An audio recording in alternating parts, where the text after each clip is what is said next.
के ऊपर चर्चा करेंगे और necessity is the mother of invention को की ऑफ डिस्कशन मान के कि आवश्यकता ही आविष्कार की जननी होती है, तो हमें फ़िल्टर सर्किट्स की ज़रूरत क्यों पड़ी? हम जानते हैं कि जो फुल वेव रेक्टिफ़ायर की जो एडवांटेजेज़ हैं हाफ वेव रेक्टिफ़ायर के ऊपर, बट जो फुल वेव रेक्टिफ़ायर है उसकी जो आउटपुट होती है वो कुछ इस तरीके की होती है। पहले आप यहाँ रफ़ली यहाँ देख लें, उसके बाद हम बात करते हैं। ये देखिए, डायोड D1 की वजह से, या डायोड D2 की वजह से, डायोड D1 की वजह से, डायोड D2 की वजह से। इसमें वेव तो फुली रेक्टिफाइड हो जाती है, पर आप यदि आउटपुट का स्ट्रक्चर देखें तो ये आउटपुट स्मूथ नहीं है, ये पल्सेटिंग है। बेसिकली यूनिडायरेक्शनल है। It is unidirection, no problem at all, but it is not a steady value. इसकी वैल्यू स्टेडी नहीं है, आई मीन स्मूथ नहीं है, कांस्टेंट नहीं है। ओके, तो इसकी जो आउटपुट है कुछ इस तरीके की आप यहाँ देख सकते हैं। ये देखिए, ये आउटपुट है फुल वेव रेक्टिफायर की। तो हम ये चाहते हैं कि जो आउटपुट है इसमें ये जो पल्सेटिंग आउटपुट नहीं होनी चाहिए, ये पल्स की फॉर्म में नहीं होनी चाहिए, ये स्मूथ होनी चाहिए। तो इस प्रोसेस को करने के लिए, इस समस्या को ओवरकम करने के लिए हम फ़िल्टर सर्किट्स का इस्तेमाल करते हैं। To get the DC output from the pulsating voltage, इस पल्सेटिंग वोल्टेज से यदि हम एक स्टेडी वैल्यू लाना चाहते हैं, तो हम नॉर्मली कैपेसिटर का एज ए फिल्टर सर्किट जो है वो इस्तेमाल करते हैं और उसको हम आउटपुट में जोड़ते हैं। ये रहा हमारा जो रेक्टिफायर सर्किट जिसमें हम दो डबल डायोड जोड़ते थे, और इसकी जो आउटपुट आएगी, जो आपका प्रीवियस सर्किट था, जो लोड रेजिस्टेंस होगा, उसके साथ आप क्या करेंगे, आउटपुट को आप जोड़ देंगे कैपेसिटर के साथ। यह कैपेसिटर जो है, आप जो लोड रेजिस्टर के साथ जब हम इसको जोड़ेंगे, तो कैपेसिटर को हम पैरेलल में जोड़ेंगे। तो पहले कैपेसिटर से गुजरने के बाद आपका जो आउटपुट है वो लोड रेजिस्टेंस से आप उसको ऑब्टेन करेंगे। देखिए, और इसकी जगह यदि हम इंडक्टर का इस्तेमाल भी हम कर सकते हैं।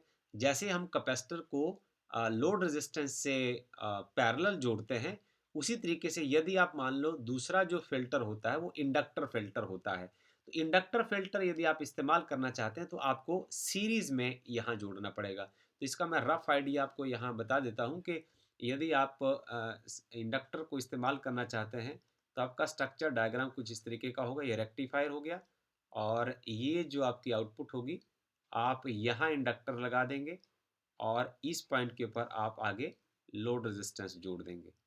सो ये रफ आइडिया आप यहाँ से ले सकते हैं और उसके बाद आप यहाँ से आउटपुट ऑब्टेन कर सकते हैं। So this is the way.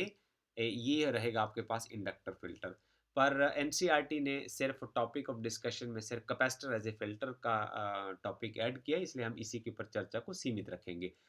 So one can also use the inductor, and if you have to use the inductor, तो इसको आपको सीरीज में जोड़ना होगा लोड रेजिस्टेंस के साथ, राइट? और यही काम करने के लिए जो पल्सेटिंग वोल्टेज आउटपुट वोल्टेज है उसको आपने स्टेडी बनाना है। So since this additional circuit appears to filter out the ripples, ये जो रिपल्स तरंगे जैसी बनती हैं, ये जो तरंगे फुल वेव रेक्टिफायर में बनती हैं, इन रिपल्स को ख़त्म करने के लिए हम या तो इंडक्टर का इस्तेमाल कर सकते हैं। यदि आप इंडक्टर का इस्तेमाल करेंगे तो उसको आपको सीरीज़ में लोड रेजिस्टर के साथ जोड़ना होगा, और यदि आप कैपेसिटर का इस्तेमाल करते हैं तो आपको इस तरीके से जो लोड रेजिस्टेंस उसके पैरेलल में जोड़ना पड़ेगा। इसलिए हम इनको फ़िल्टर सर्किट्स कहते हैं और यही फ़िल्टर्स होते हैं। फ़िल्टर का वही काम है, छान देना, छननी का काम करते हैं ये। अब हम पढ़ने की कोशिश करते हैं कि किस तरीके से जो कैपेसिटर है, role of capacitor as a filter, हम इसको डिस्कस करने वाले हैं। When the voltage across the capacitor is rising, अब आपने समझना है कि जब कैपेसिटर में वोल्टेज राइज करती है तो कैपेसिटर चार्ज हो जाता है। ये बड़ी इंपॉर्टेंट बात है। जब कैपेसिटर में वोल्टेज राइज करती है तो कैपेसिटर में चार्जिंग होती है, और चार्जिंग कब तक होती है, जब तक जैसे वोल्टेज पीक वोल्टेज के लेवल तक चार्जिंग हो जाती है। यदि कोई मान लो आपने एक्सटर्नल लोड नहीं जोड़ा है, एक्सटर्नल लोड का मतलब है कोई बल्ब नहीं लगाया, कोई वॉशिंग मशीन नहीं लगाई, कोई फ़ैन नहीं लगाया, कुछ नहीं आपने लगाया है, तो ये चार्ज ही रहेगा। और कहाँ तक चार्ज रहेगा? Peak value of the voltage तक ये चार्ज रहेगा। ओके, एंड यदि मान लो आपने लोड लगाया हुआ है, यदि आपने आउटपुट में कुछ जोड़ा हुआ है, तो ये दोबारा फिर से डिस्चार्ज हो जाएगा और आपकी वोल्टेज जो है वो घट जाएगी वापस, राइट? अब and voltage will begin to fall. और आप यहाँ देख लीजिए, पहले कैपेसिटर हुआ और ये फुली चार्ज हुआ और उसके बाद लोड की वजह से यहाँ तक ये डिस्चार्ज हुआ दूसरे जोन में। ये दोबारा फिर से चार्ज होगा पीक वैल्यू तक, लोड की वजह से डिस्चार्ज होगा, चार्ज होगा पीक वैल्यू तक, फिर डिस्चार्ज होगा, चार्ज होगा पीक वैल्यू तक, फिर डिस्चार्ज होगा। So this process will happen again and again in the next half cycle of the rectified output. It again gets charged, दोबारा फिर से चार्ज होगा to the peak value as shown in the figure number 14.20. आप यहाँ देख सकते हैं साफ, यहाँ आप साफ देख पा रहे हैं, ये देखिए, ये आप साफ देख पा रहे हैं यहाँ, ये देखिए, राइट। सो अब ये डिपेंड करता है कि जो ये वोल्टेज फॉल कर रही है, ये भी स्टेडीनेस, हमारा जो आउटपुट है बेसिकली, जो हमारी डिजायर्ड आउटपुट है वो कुछ इस तरीके का होना चाहिए। This should be our desired output. पर इसमें थोड़ी थोड़ी तो पल्स फिर भी रह रही है। अब आप यदि चाहें कि यदि ये पल्स बिल्कुल ना हो, आपकी जो आउटपुट है वो बिल्कुल स्मूथ होनी चाहिए, तो आपको एक बात का ध्यान रखना पड़ेगा। यदि आप जो जो रेट ऑफ फॉल है ना, ये जो रेट ऑफ वोल्टेज ड्रॉप है, ये कम होना चाहिए। So this is inversely, it capacitor depends upon the voltage across the capacitor depends inversely upon the product of the capacitance and the load resistance. ये C और इफेक्टिव रेजिस्टेंस जो RL है, इसके product के ऊपर डिपेंड करेगा, ठीक है। तो जो आपने लोड रेजिस्टेंस जोड़ा हुआ उसकी तो बात है, वो तो फिक्स है। अब आप क्या करेंगे, कैपेसिटर की वैल्यू को चेंज कर देंगे। तो ये R और C का जो प्रोडक्ट होता है उसको हम time constant of the capacitor कहते हैं। तो ये टाइम कांस्टेंट के ऊपर डिपेंड करेगा, राइट। सो यदि इसके लिए हम क्या करते हैं, इस समस्या से हम छुटकारा कैसे पाते हैं, हम क्या करते हैं कि कब C की वैल्यू को बढ़ा देते हैं, right. To make the time constant of large value, हम C को बढ़ा देते हैं। C should be large, so the capacitor input filter use the large capacitors, ताकि हमारा टाइम कांस्टेंट ज़्यादा हो जाएगा, ओके। और जो output voltage obtained using the capacitor input filter, it is nearer to the peak value, ये लगभग peak value के बराबर ही होती है of the rectified output voltage, right.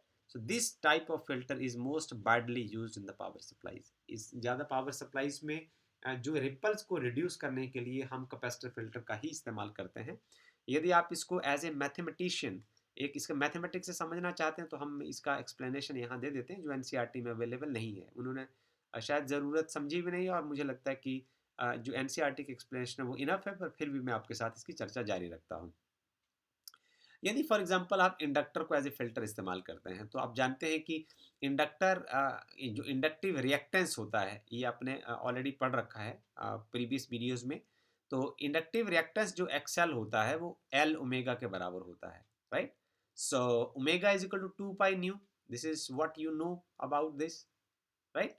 So यदि हम ये देखें, यदि हम यहाँ से डीसी वोल्टेज भेजते हैं, तो डीसी वोल्टेज में क्या होता है, वेरिएशंस नहीं होती है, फ्लक्चुएशंस नहीं होती हैं, इसलिए उसकी फ्रीक्वेंसी जीरो होगी। तो यदि फ्रीक्वेंसी जीरो होगी, तो आप यहाँ जीरो पुट कर दें, तो जो आ, ये जो इंडक्टिव रिएक्टेंस होगा वो जीरो हो जाएगा।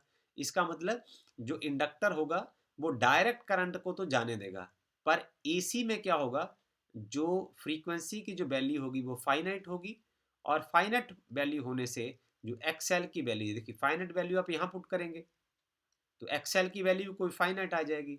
इसका मतलब जो इंडक्टर है वो डीसी करंट को तो जाने देगा, पर एसी को रोक लेगा। और यदि आप action of capacitor as a filter का को समझने की कोशिश करें, तो जो कैपेसिटिव रिएक्टेंस होता है वो एक्स इज इक्वल टू 1/ओमेगा सी होता है। इसको आप ओमेगा की वैल्यू का फिर लिख सकते हैं 2 पाई न्यू। अब डीसी के लिए फ्रीक्वेंसी जीरो होगी, डीसी के लिए फ्रीक्वेंसी जीरो होगी, आप यहाँ पुट कर दीजिए, तो ये इनफाइनाइट रेजिस्टेंस जो है वो इसको लिए प्रोड्यूस करेगा। मतलब जो कैपेसिटर होता है वो डीसी को गुजरने नहीं देता। और यदि हम एसी की बात करें, तो एसी में क्या होगा, फ्रीक्वेंसी फाइनाइट होगी, इसकी कोई अपनी वैल्यू होगी, और यहाँ आप पुट कर दें, यहाँ यदि फाइनाइट वैल्यू होगी तो एक्स की को वैल्यू फाइनाइट आएगी, स्मॉल आएगी, पर वो फाइनाइट होगी। इसलिए जो कैपेसिटर होता है वो एसी को जाने देगा और डीसी को रोक लेगा। अब हम आपको एक तुक्का मारना सिखा देते हैं। जल्दी जल्दी यदि आपको कॉम्पिटिटिव एग्जाम में सवाल को अटेम्प्ट करना है, तो उसका तरीका ये रहेगा, आप लिखें इंडक्टर, इंडक्टर को लिख लें, ओके।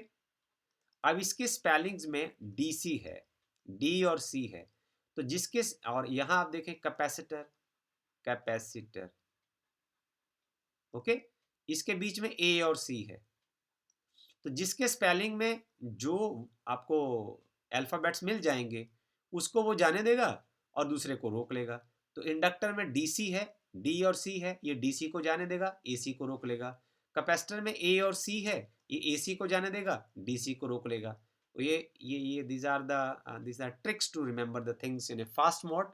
तो यदि आपको बड़ी जल्दी से यदि इसका कॉन्सेप्ट का इस्तेमाल करना हो, तो आप इसको इस तरीके से भी कर सकते हैं। This is with this I am going to close about the filter circuits, and I think it is enough about it. If you do have any question, confusion, you can write in the comment box. Thank you.